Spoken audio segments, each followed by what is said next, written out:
Hey, welcome. How are you? Okay, you ready? Yeah, All I'm right. ready. So what's going to happen here today, Harlan? Okay. All right, so we're going to kick the show off because we're here. We're here at Drake Media TV.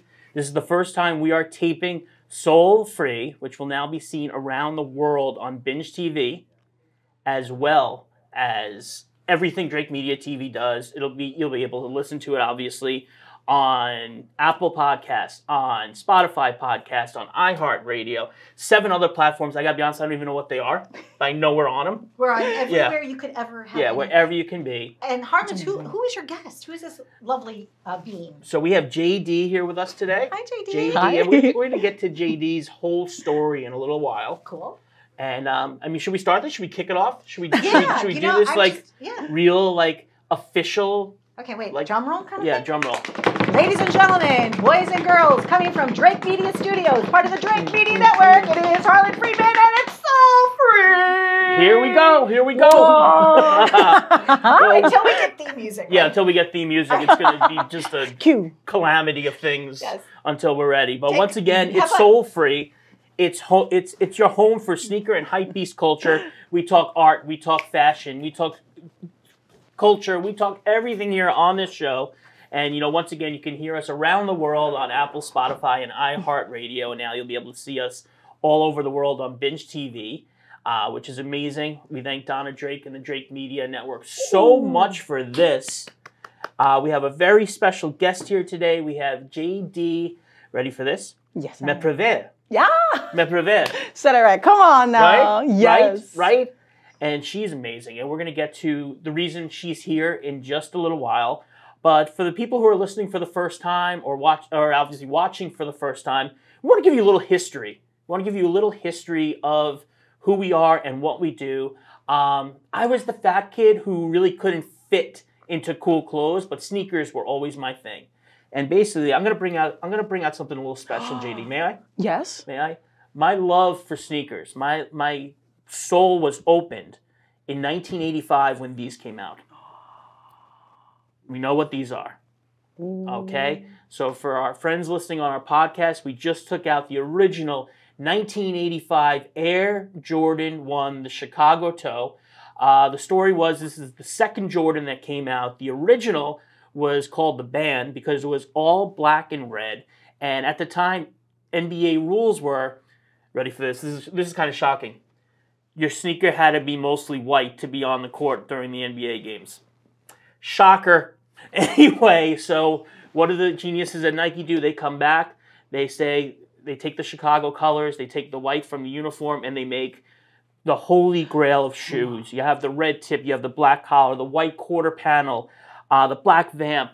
Right here, you have that logo that would become synonymous with sneakers and culture forever. You have the Air Jordan logo for the first time. You have the Nike on the tongue, the red eye stage. Of course, you had to go with the black laces. When I was a kid, I had the thick black laces that went around. And this is it. This is it. This is the grail of the sneaker game.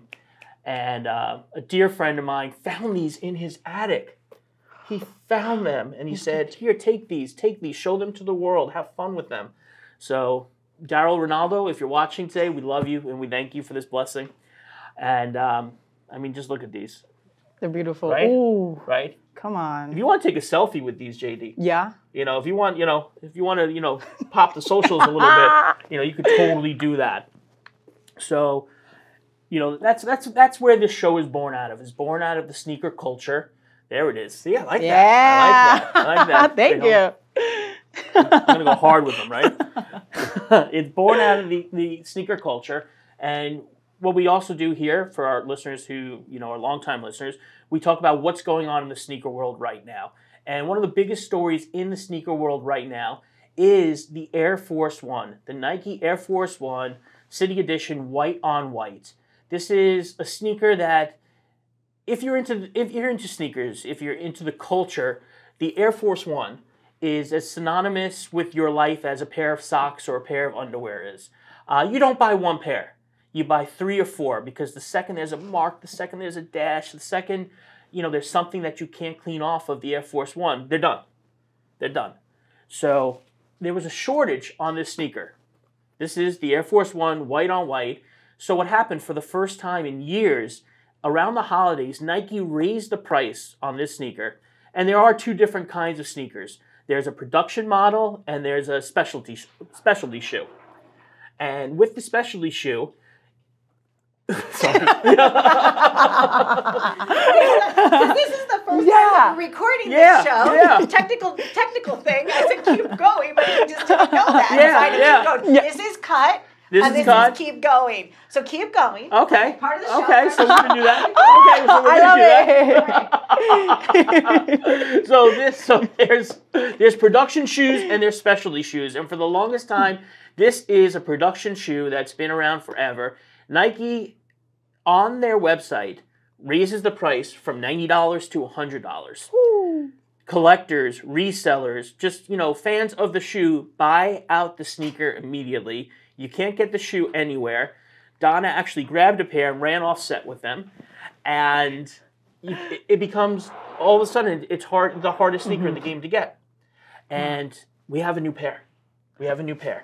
And JD, you're from the Bronx, you said, right? Yeah. So you know a guy named Fat Joe, I believe, right? Uh-huh. So, we have a brand new pair of Air Force One. So if you're watching on TV and you were an MTV fan, an MTV Cribs fan, Come on you now. know what I'm about to do. Do you know what I'm about to do? Stop. What? Here it is. What? Stop! That's right.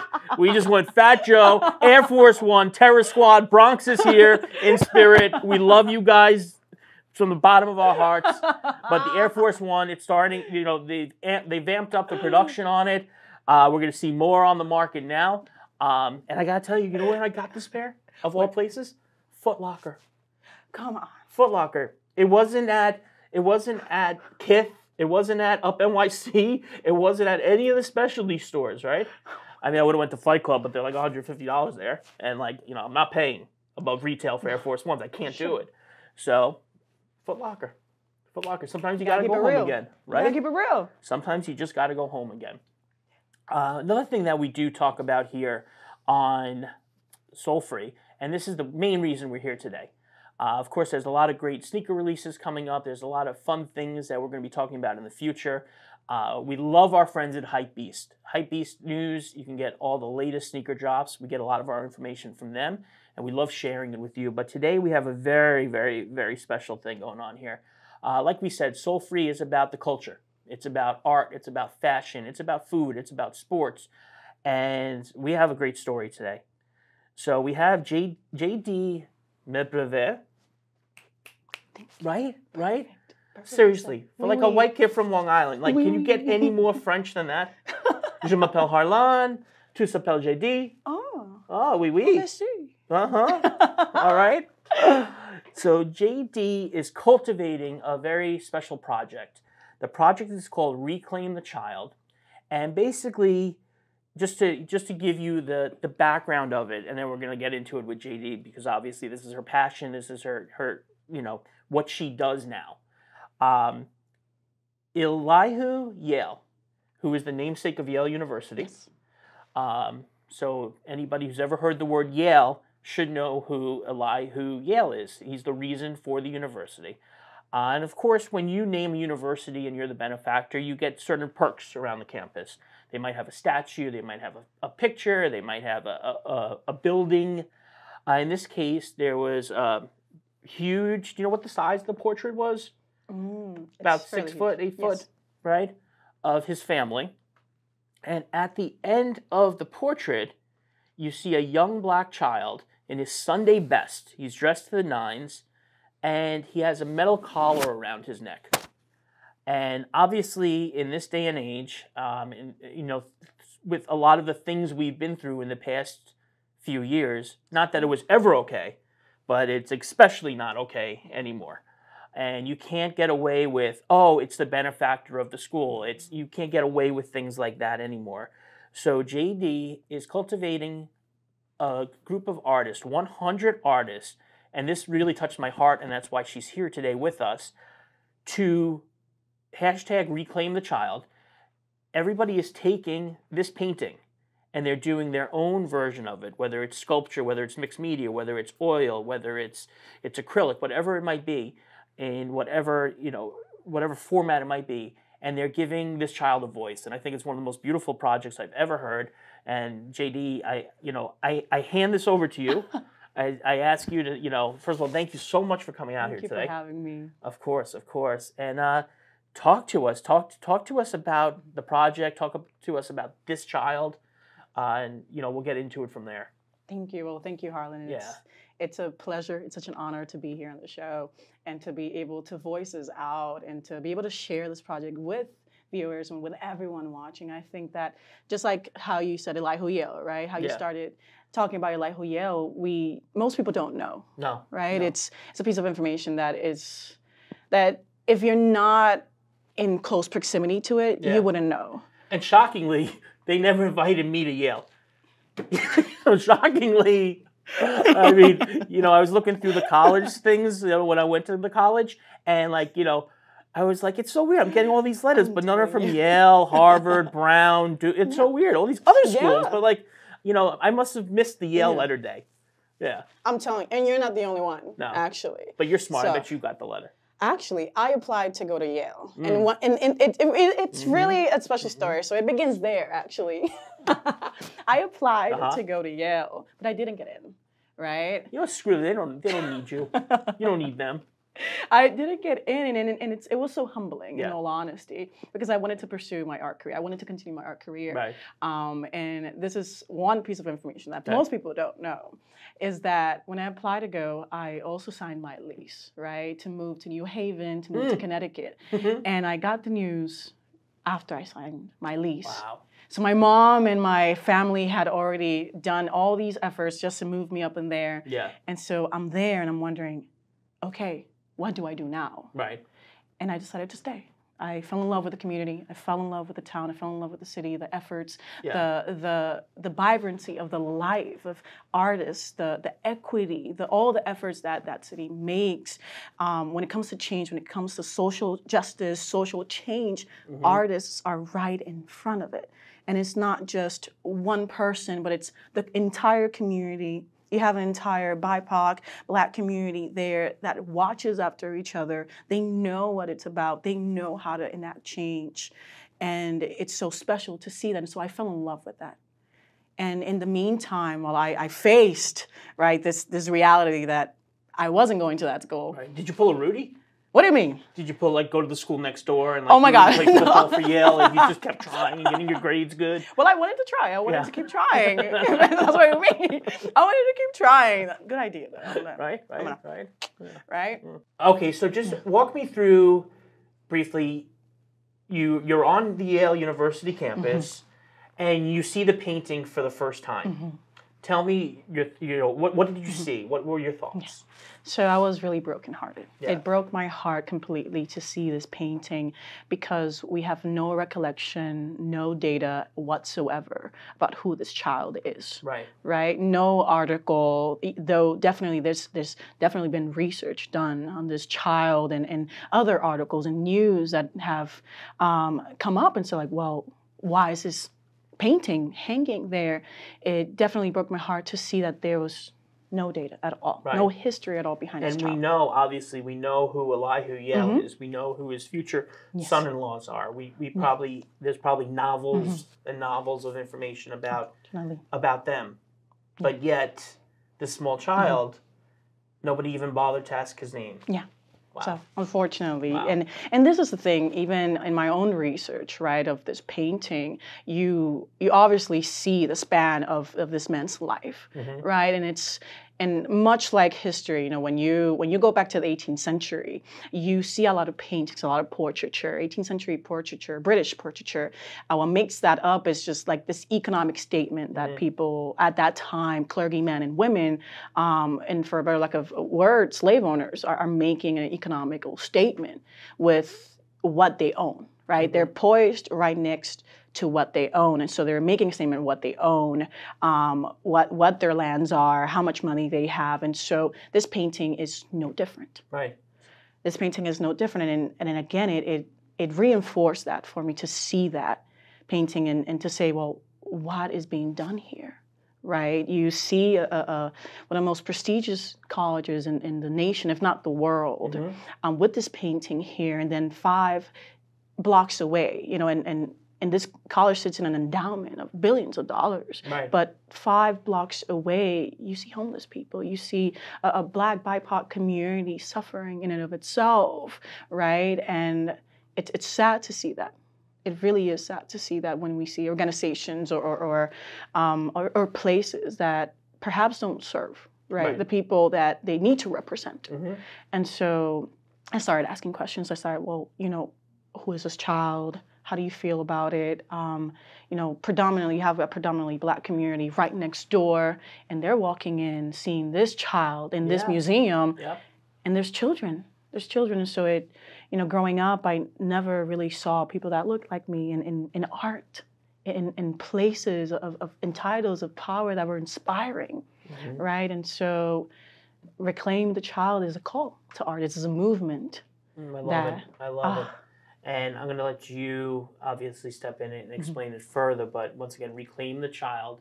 You're taking this child, this nameless, voiceless child, and you're giving him life. Yes. You're giving him his opportunity to shine and to reclaim his voice, like we had said earlier. Yeah. Where did it come from? Oh my goodness. Where did it come from? So I teach kids. Yeah. I teach kids online. I taught high school for about 5 years. Yeah. But now I teach, and that's something, I dreaded teaching elementary for some time, but I'm in love. I tell you, I'm in love with teaching kids, much like lower grades, elementary, school and all that jazz, middle school. And so I'm teaching them art, right? And we're doing these installations at this park right outside. So I was teaching a year before finding this painting. I'm here teaching some kids that are in a women's shelter, right? Wow. And so we're finding ways to really bring art into spaces where disenfranchised communities can make that connection and see themselves in places, parks, where they can say, oh, I did that. I did that. And so the idea came from that, about reclaiming spaces where we usually don't see ourselves. See, in the communities that we live in, sometimes it's very hard for us to attach ourselves, right? To feel at home when we don't see part of ourselves, when we don't see ourselves represented in our streets or in businesses or in organizations. Yeah. And in and of itself, having 9-year-olds and 11-year-olds, create works of art that they could later on see in their classrooms. So beautiful and so pure. Yes. Yeah. That's the whole idea of it. And so when I saw this painting, we wanted to give them a voice, right? To reframe the story, control the narrative. This is a narrative that for too long has been seen the other way, right? We see BIPOC colored people in these displays, right? Servitude, slave, playing these roles that are so derogative. How can we switch it around? How can we turn the narrative? How can we put a positive spin on that in and of itself? Because, when you think about it, art is so powerful. Art is so, so powerful because it makes it so easy to digest things that we don't usually talk about, or that we don't want to talk about, or things that are so hard and make people uncomfortable. Yeah. And one of the things I loved so much about this project in particular, and we've talked about it on the show before, I don't agree with cancel culture. I think cancel culture, in the 80s, there was a campaign with Nancy Reagan. It was to make kids not do drugs. And the entire campaign was just say no. Yeah, just say no. Just no. Just say no. Not, say no because it's going to ruin your life. Say no because, you could die. Say no because just say no. And I felt like cancel culture was that, where it would have been totally acceptable for the university at some point over the last few years to have said, oh, no, we can't have this painting. Let's take it down and forget about it. And let's just make believe it didn't happen. But no, I think that's the worst thing we can do. Whether it's an entertainer, whether it's art, whether it's a film, whether it's a book, I think whether it's history, I think canceling it and just making like it never happened is it's gonna be the downfall of our society, because if we don't remember what happened, we can never remember how not to do it again, how not to fix it, how not to make it better. And that's what you're doing.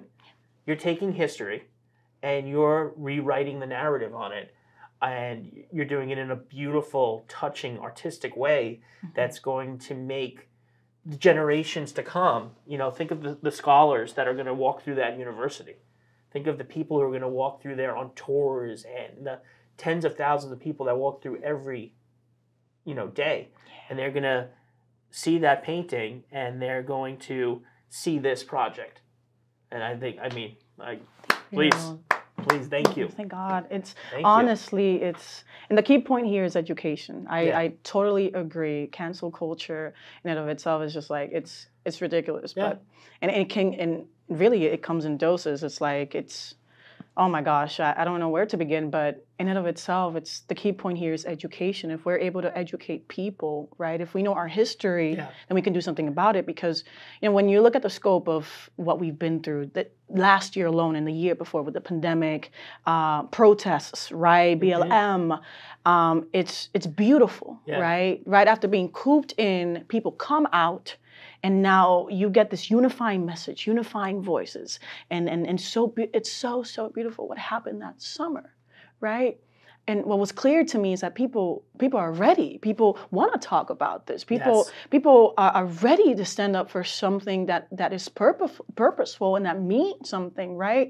But then when you see the violence skyrocketing, people getting arrested, people no longer want to step out of their house. Yeah. People no longer want to go. And so you get all these activists and all these people that are activated. They want to do something about it, and they don't know what to do, right? And they don't have any options. And so, I sat and I thought, well, you know something? It's not about screaming at someone, you're wrong. Yeah. Even though this is wrong. Yeah.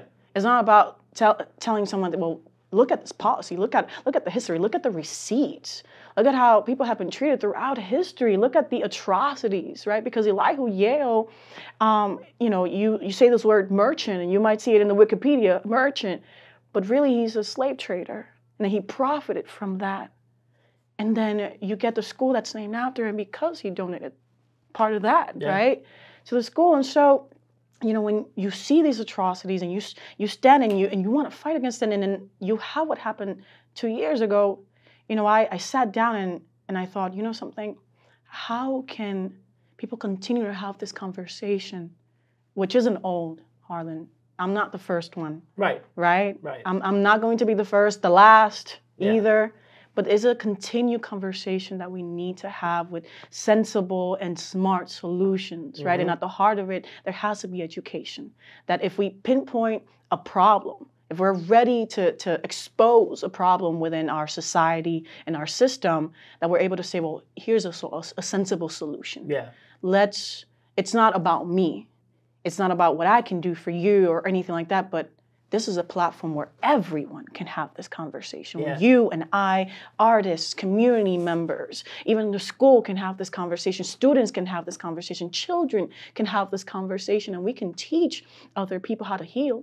Yeah. Because if you don't have this conversation with people, right, about brands, about things that we didn't even know existed, history that is covertly hidden from us, then we don't know ourselves. Yeah, and that's one of the big things. I mean, we use the term having the conversation, and we got to a point over the past few years where we didn't have conversations anymore, whether it was racial, whether it was political, whether it's been medical, whether it's been economic, whatever it is, it's been you're wrong because. It's never been I could be right because we could do A, B, and C. And we got into this society of you're wrong. And I, once again, I applaud you for, kind of taking back the narrative, starting the conversation again. And you're right, it's a conversation that's going to go on for, thousands of years to come. And, I applaud you for doing your part. Not a lot of people. A lot of people say, oh, that's wrong, but not a lot of people, take it by the horns and try to fix it or try to help it. So we need more people like you, Jadie. We need more people. So besides like saving the world and doing great things and teaching the youth, what else are you into? Oh my goodness. What else do you have going on? So yes, I teach. I paint. You do paint. Yes, of course I paint. You paint. You're an artist. I paint. Yes. You're an artist. I paint. Oh my goodness, I'm into music. So Okay. I love songwriting, singing. I play the guitar Okay. as well. I'm working on music. I find new ways to kind of relate everything that I'm doing, connecting it, trying to like reach out to other people, help other people in their projects and their things. I have friends that are musicians, band, producers, filmmakers, and directors. And anyway, I think since I started teaching, right, I was hired as like this worker, a woman of many hats. Okay. Right? So the first year teaching, I was the chess instructor, the art instructor, the dance instructor. So you were like the coach of the chess team? Man, yeah. So we have to play. Do you play chess? No, I don't play. Like I told you, I didn't get the letter from Yale. I was on the handball court. I didn't get the letter from Yale. Force them to write it. You gotta make them write it, you know. All right. Yeah, one day, I'm talking right now to the ghost of Elihu. Let's make this thing right. Invite a brother to the school. Hook me up, man. Come on now. Hook Come me on up. now. So that's what I did for some time. I was teaching. I was having fun in doing the things that it's like if you know it, if you know it, you should teach it. Yeah. You should teach it, and Agreed. Yeah, and teaching it, reassures you that you know it. So I taught everything I know for free at times, or I taught guitar to kids 2 years ago in my church. Guitar? Yeah, for free to kids. Just because you do it. Yeah, that's what you do. Yeah, I love it. I love teaching. I think connecting with people. That's the most important thing for me. I think that I always say I talk to people on the trains, like random. Do you? You're that person? Yeah. I'm that person too. Yeah. Yeah. I talk to everybody. Yeah. I'm like, hey, how you doing? Hey, I love your shirt. I love this, and I think that people need to compliment. Yeah, and you know what? I mean, just kind of getting back to fixing the world, which is what you do. One thing I learned early on too is sometimes when you say hello to somebody you're passing on the street, that might be the only hello they get that day. Yeah. So make a difference. Yeah. Make a difference. I'm telling you, it's not so much about what you can do for me or whatever. It's like literally helping someone, saying hi to someone. It's like sometimes it's important to be. It's good to be important, but it's more important to be good. Absolutely. Did you ever think, guys? Yeah. Did you ever think that we could go from talking about an Air Force One and take it 360 to changing the world? Listen. That's why we have Jadie here. Jadie here. You need the right shoes to step into the right world. Ooh. Right. That's what we do. That's what we do. Jadie, where can people find you online? So we have Reclaim the Child, right? Okay. Makingavillage.com. Okay. So that's where the project is. Also, there's the Instagram. There's our Instagram, jd.m. Okay. You'll follow everything, basically the entire journey of Reclaim. Okay. Yeah. And there's also Making a Village, the Instagram in and of itself.